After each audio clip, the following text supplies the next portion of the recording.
പാതിരാ നേരത്തെ നടുറോടി വന്നിറങ്ങിയ ഒരു അച്ഛനും മകൾക്കും അന്തി ഉറങ്ങാനൊരിടം, ഒരു സംരക്ഷണം, ഇതേ ഞങ്ങൾ കൊടുത്തുള്ളൂ. അതിന് ഡിപ്പാർട്ട്മെന്റിൽ നിന്ന് കിട്ടിയതോ? മിസ്റ്റർ ശരത്, ഞാൻ മനസ്സിലാക്കുന്നു നിങ്ങളുടെ വികാരം.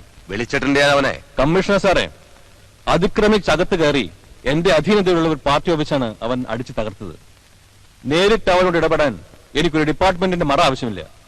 അറിയാം മിസ്റ്റർ വിശ്വനാഥൻ, ഇത്തരത്തിലൊരു കേസിൽ നിങ്ങളോട് വരേണ്ട ആവശ്യമില്ലായിരുന്നു. പാർട്ടി ഓഫീസിൽ അനാശാസ്യ പ്രവർത്തനം നടത്താൻ സ്ത്രീകളെ കൊണ്ടുവന്നൊരു കാരണം പറഞ്ഞായിരുന്നു അയാൾ ഞങ്ങളെ തല്ലിയത്.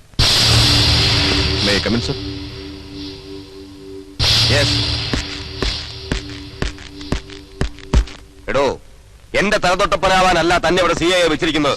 Stop it.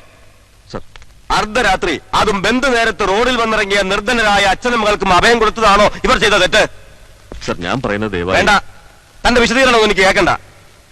അല്ലെങ്കിലും തനിക്കെതിരെ തന്റെ ഇടം കൂടുതലാണെന്ന് എനിക്കറിയാം. പക്ഷെ അത് എന്റെ അധീനതയിൽ വേണ്ട. ഇവനെ പോലുള്ളവർക്ക് വേണ്ടി സാർ ഇങ്ങനെ വാതുവരാ സംസാരിക്കുന്നത് കഷ്ടമാണ് സർ. കണ്ടില്ലേ മേലുദ്യോഗസ്ഥരോടുള്ള ധിക്കാരം? നിർത്ത. താനാരാ? ധിക്കാരികളായ കുഞ്ഞാടുകളെ നേർവഴിക്ക് നടത്തുന്ന മെത്രാച്ചനോ അതോ മാർപ്പാപ്പയോ? എടോ, തന്നെ ഇങ്ങോട്ട് വിളിപ്പിച്ചത് എന്റെ ആളുകളെ അപമാനിക്കാനല്ല. മേലിൽ ഈ പ്രദേശത്ത് ഒരു ആക്ഷൻ എടുക്കുന്നുണ്ടെങ്കിൽ അത് എന്റെ അനുവാദത്തോട് മാത്രമായിരിക്കണം. അല്ലെന്ന് കണ്ടാൽ തന്റെ ഈ സ്റ്റാറും കോപ്പും തൊപ്പിയും ഊരി വെപ്പിച്ച് നടുത്തെരുവിൽ ഇറക്കും ഞാൻ. മനസ്സിലാകും എനിക്ക്? Sorry sir. സ്റ്റാറും കോപ്പും തൊപ്പിയും ഊരി എന്നെ ഇങ്ങനെ ജനിച്ച വേഷത്തിൽ നടറോഡിൽ ഇറക്കുമെന്നുള്ള സാറിന്റെ ജൽപ്പനങ്ങളുണ്ടല്ലോ, അത് എന്നോട് വേണ്ട. തന്നെ ഞാൻ ഒരു ചുക്കും ചെയ്യില്ല സർ. ബന്ദിന്റെയും ഹർത്താലിന്റെയും പേര് പറഞ്ഞ് ഇവനെ പോലുള്ളവർ കാട്ടിക്കൂട്ടുന്ന പേക്കൂത്തുകൾ സാർ അറിയണം. ഇന്നലെ ഞാനത് തടഞ്ഞില്ലായിരുന്നെങ്കിൽ റോഡരികിൽ മഴ നനഞ്ഞു കിടക്കുന്ന 2 ശവശരീരങ്ങളുടെ വാർത്തയായിരിക്കും സാറിന് നിന്ന് കേൾക്കാൻ കഴിയുക. ആ അച്ഛനും മകൾക്കും കംപ്ലൈന്റ് ഇല്ലാത്തതുകൊണ്ട് ഇവൻ രക്ഷപ്പെട്ടു.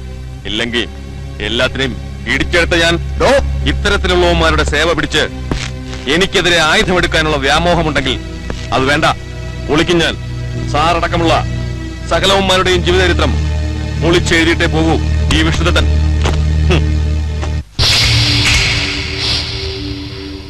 കേട്ടതിൽ കവിഞ്ഞ വാക്സാമർത്ഥ്യം, ഒരൊറ്റയാന്റെ ചങ്കൂറ്റം. നിന്നോട് നേരിട്ടല്ല, നിനക്കായി കെണിയൊരുക്കുകയാണ് വേണ്ടത്. എനിക്കായി നീ തീർത്ത കെണിയിൽ നിന്നെ ഞാൻ വീഴ്ത്തും. അതിൽ നിന്ന് രക്ഷ നേടാനോ രക്ഷപ്പെടുത്താനോ പ്രപഞ്ചത്തിൽ നീ വിശ്വസിക്കുന്ന ഒരു ഈശ്വരന്മാരെ കൊണ്ടുപോലും കഴിയില്ല വിശ്വനാഥൻ. അത് ഞാൻ നിനക്കൊരുക്കുന്ന മരണക്കെണിയായിരിക്കും. Just wait for the punishment. Good luck.